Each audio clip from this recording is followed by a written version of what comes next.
Joshua aussi, bonjour. Bonjour. Dans votre programme, vous dites vouloir mettre fin aux violences dans les provinces du Nord-Ouest et du Sud-Ouest en seulement 100 jours. Comment vous allez vous y prendre ? Écoutez, je pense qu'aucun autre parti politique connaît mieux le Nord-Ouest et le Sud-Ouest que nous. Nous savons ce qui se passe. Nous avons consulté largement sur la question. Nous avons parlé à toutes les parties en conflit et nous sommes sereins qu'en 3 mois ou un peu plus, nous pouvons faire cesser la violence. Cela ne veut pas dire que la crise politique va s'arrêter et c'est pour ça qu'en même temps, nous proposons de lancer un grand chantier qui devra aboutir au bout de 3 ans sur un référendum constitutionnel qui va nous permettre de rétablir les équilibres politiques dans ce pays pour éviter des crises futures. Vous dites aussi vouloir rétablir le régime fédéral, mais le système fédéral, ça n'encourage pas la division, voire la sécession ? Monsieur Boisbouvier, les pays les plus divisés en Europe, comme la France, refusent le système fédéral. Et les pays les plus forts en Europe sont des pays fédéraux. Donc, nous avons regardé ce qui se passe dans le monde. Nos voisins les plus puissants sont dans un système fédéral. Et il n'y a aucun problème de division dans ces pays-là, en tout cas beaucoup moins qu'au Cameroun. Donc nous sommes dans un pays centralisé en pleine guerre de sécession. Nous sommes dans un pays centralisé où le développement s'est arrêté parce qu'il faut s'occuper d'une personne président de la République au lieu de s'occuper de 30 millions de Camerounais. Et c'est ce qui doit prendre fin. Donc nous pensons que quand on fait éclore les spécificités de notre diversité, quand dans chaque région on peut progresser sans attendre une décision de Yaoundé, on progresse beaucoup plus vite et d'ailleurs personne ne peut venir développer une région ou une commune mieux que les habitants de ces régions et de ces communes-là.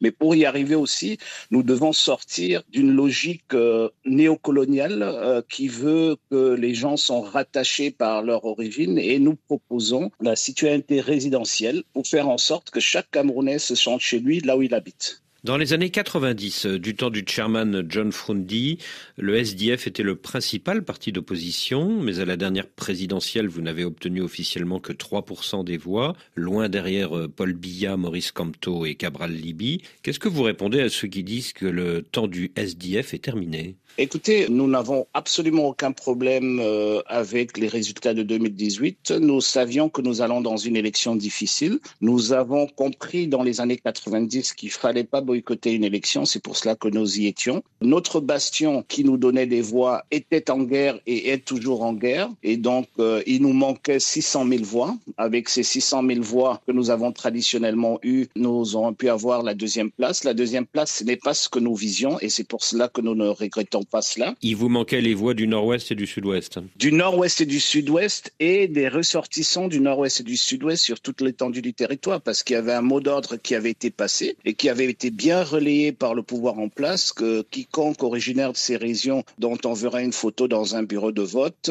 aura sa famille massacrée. Et donc, il était clair que nous ne pouvions pas gagner une élection présidentielle sur le sang des Camerounaises et des Camerounais. La première des choses que ce conflit a pu donner à M. Biya, c'est le fait d'écraser le SDF sans avoir besoin d'investir politiquement. Donc nous avons travaillé pendant 6 ans. Nous sommes assez confiants que nous sommes en position aujourd'hui de récupérer nos bastions. Et nous avons aussi travaillé dans le reste du Cameroun pour faire comprendre au Cameroun que quand une partie de ce pays souffre, le reste du pays souffre.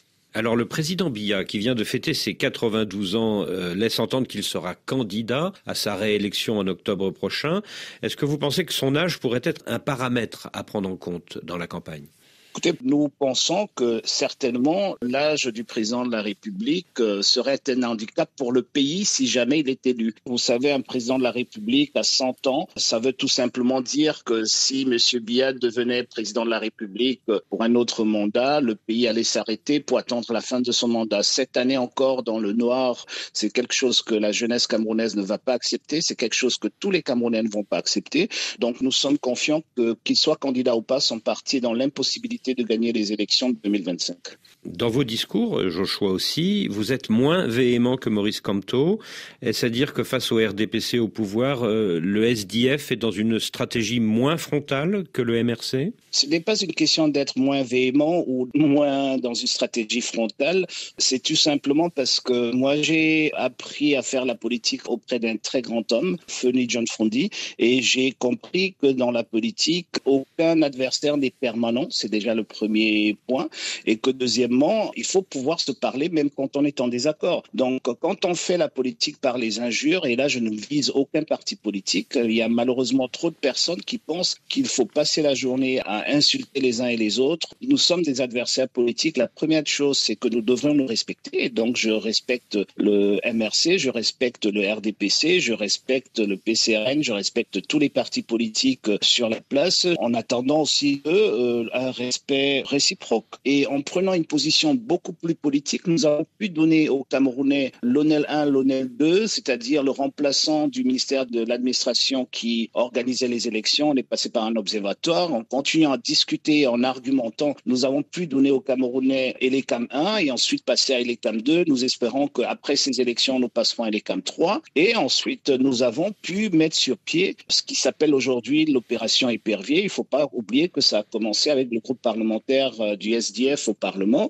Donc, tous ces avancées que nous avons pu obtenir, y compris l'augmentation du salaire minimum au Cameroun, que nous avons obtenu à 2 reprises, nous avons obligé le gouvernement à l'augmenter. Nous n'aurions pas pu y arriver si nous passions que par l'affrontement. Donc aujourd'hui, si les Camerounais au bas de l'échelle gagnent presque 30 000 francs plus par mois, c'est grâce aux efforts du SDF et c'est un accomplissement. Donc nous avons une obligation de nous respecter mutuellement. Donc nous devons aussi respecter ceux du RDPC, même si nous sommes convaincus que ce qu'ils font amène ce pays vers la ruine. En 2018, face à Joseph Kabila, Martin Fayulu et Félix Tshisekedi avaient 2 stratégies différentes. Et à la fin, c'est Félix Tshisekedi qui est devenu président. Est-ce que vous avez ce scénario congolais dans la tête pour octobre prochain? Bien sûr, et je pense que nous sommes très proches de l'UDPS. Nous avons accompagné l'UDPS lors de ces élections-là.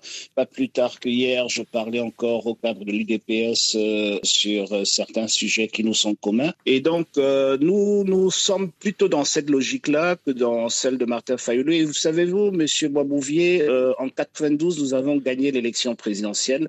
Tout nous donne raison que nous avons gagné cette élection, mais nous avions oublié qu'il faut gagner l'élection et aussi pouvoir prendre le pouvoir. Que ce sont 2 choses complètement différentes et nous n'avons pas réussi à prendre le pouvoir en 92 et plus jamais nous allons faire cette erreur.